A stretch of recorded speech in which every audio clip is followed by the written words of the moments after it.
seem to want leaders who will protect Canada's independence. So no more joking about taking over America's hat. A U.S. Navy fighter jet worth about $70 million accidentally fell off the aircraft carrier. Whoops. Yep, USS Harry S. Truman into the Red Sea.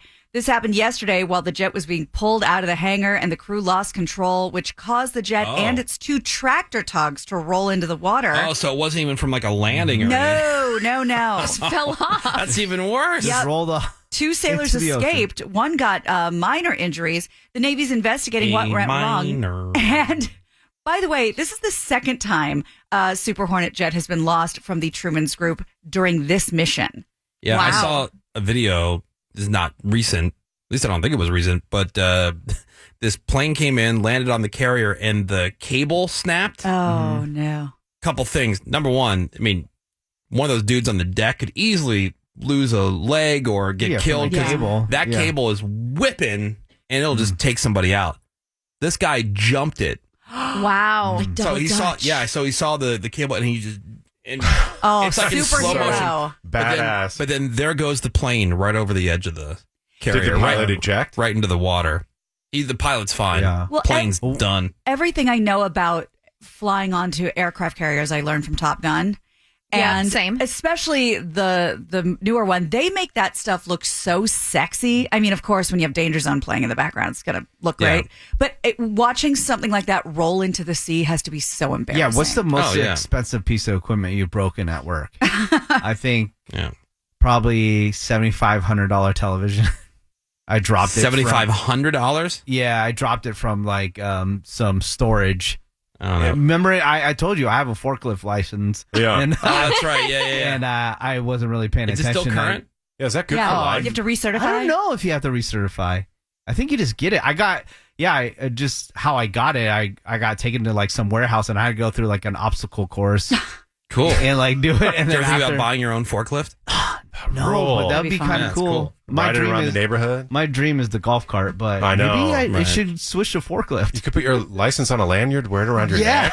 Have you ever spilled like Diet Dr. Pepper on a board, Woody? No. That's good. I think the most expensive thing I destroyed was one of these, like, Greg calls it the Rosie O'Donnell machine. It's like this instant replay destroyed machine. that? Oh. Yeah, because like it was for editing different things, and there were a couple of this thing at the radio station, the one that we had, it wouldn't save your last edit sometimes. So like you do and you hit save and you go to play it back or whatever it was on the air, but it wouldn't save your last edit, which if it was like a curse word or an F-bomb or whatever from somebody that you were talking, it would go out on the air. And so I reported it to engineering, reported it to the program director, and they go, oh yeah. Engineering, oh yeah, we fixed it. And then sure as hell, like the next time, same thing. Maybe not even a swear word, but it wouldn't save your last edit and there would be something in there that shouldn't be in there. It would air. I get pissed. And then the last time was an F-bomb and it went out over the air. And I'm like, God damn it. And I flipped and I grabbed the thing. I ripped it out. I remember that. I ripped it out and then I opened up the door to the studio and the engineering office was maybe 2 doors down. I go, good, fix it now. And I threw it down the hallway toward their door.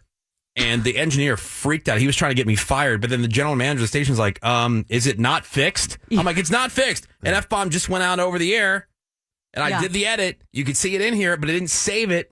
Well, you could see it, but if it wasn't smashed. I said, and now there's no fixing this one. Just get a new one. And they did.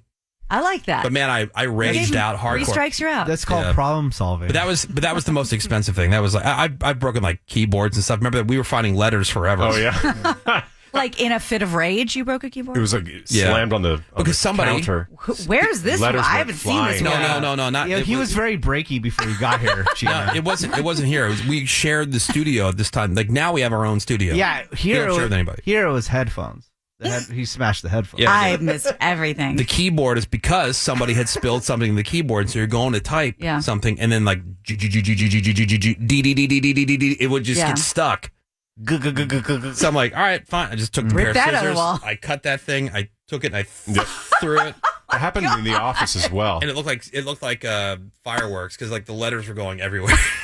I got hit in the head with some key. I was a younger man. Wow. I was a younger man. I haven't short fuse before therapy. Thank you. Thank you. That probably had nothing to do with that. I don't know. It feels like a lot of appropriate reactions. I know, right? All right, well, let's talk about somebody else who may be able to benefit from therapy. Here's a question. Is Diddy innocent because he was wasted at the time when oh my these God, things Sid, I yes. cannot. Yeah. Okay. Yeah. That's what his defense. I think Diddy's that's number one perfect. defender, Sammy Marino. Yeah, that's what his defense hopes to argue. Hey, if you don't remember, it doesn't count, right? Will that hold up in court? Let's see. They actually have a doctor lined up to testify that Diddy didn't have the mental capacity to commit crimes while under the influence. Yeah. Obviously, prosecutors have filed their opposition to this. Not only do they think his mental state is irrelevant, but they also object because this doctor, who's a Columbia professor, has never personally examined Diddy. His testimony would be based on his experience with other people. Diddy's trial on charges of racketeering, conspiracy, sex trafficking, and transportation to engage in prostitution begins Monday. Well, let's say he is blacked out, right? Whatever. But then you wake up and there's a bunch of tapes of stuff. You don't hold on to them. Yeah. Also, bonfire. Did you order and allegedly have all these people come to your home who are maybe underage? The tall, drunk, 365. Yeah, to play Twister. I stay blacked out. Yeah. Is it me or does racketeering sound so? It does. Racketeer. It's like, Gangsters. Well, it's like bring your tennis racket. Like, who's for a game of racketeer? Yeah, I think of like Mafia. Yeah. Yeah, But like Rico. like Bugsy Siegel. Yeah, kind of exactly. Era. Yeah, Well- get your Tommy gun. Yeah. Amazon has launched 27 satellites into low Earth orbit as part of its big plan called Project Kuiper to provide internet from space. Project trying, of course, to go up against SpaceX's Starlink, which already has millions of users. Both systems use satellites flying close to Earth to give out faster internet, especially in places where regular broadband cables don't reach. But building and running this network is very expensive and complicated. Oh, really? I thought it would have been cheap. Yeah. Satellites in Sounds space. affordable. Experts say Amazon might be